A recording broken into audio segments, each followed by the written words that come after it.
ఉదయం లేచిన తర్వాత అగోడా ఫోర్ట్కి వెళ్దామని ప్లాన్ చేశాడు అర్జున్. బయటకు వచ్చి అక్కడ దగ్గరలో ఉన్న స్కూటీ రెంటల్ షాప్కి వెళ్ళి స్కూటీని రెంట్కి తీసుకున్నాడు. అర్జున్ మరియు షేరు అగోడా ఫోర్ట్కి బయలుదేరారు. అలా స్కూటీ మీద వెళ్తుండగా గోవా సిటీ అందాలను చూస్తూ రైడ్ని ఎంజాయ్ చేశారు. అలా వెళ్తుండగా అర్జున్కి ఆకలిగా అనిపించి ఒక రెస్టారెంట్ దగ్గర ఆగాడు. గోవాలో ఎంతో ఫేమస్ అయిన ఫిష్ థాలీని ఆర్డర్ చేసుకొని తిన్నాడు. మళ్ళీ అక్కడి నుంచి అగోడా ఫోర్ట్కి బయలుదేరారు.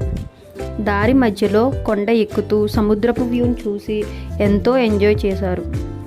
అగోడా ఫోర్ట్కి వెళ్ళిన తర్వాత టికెట్ తీసుకొని లోపలికి వెళ్ళాడు. అగోడా ఫోర్ట్ పైకి ఎక్కిన తర్వాత అక్కడ ఉన్న లైట్ హౌస్ని ఇంకా బీచ్ వ్యూని చూస్తూ ఎంతో అద్భుతంగా ఫీల్ అయ్యాడు అర్జున్. ఇక అర్జున్ మరియు షేరు కలిసి కొన్ని ఫోటోలు తీసుకున్నారు.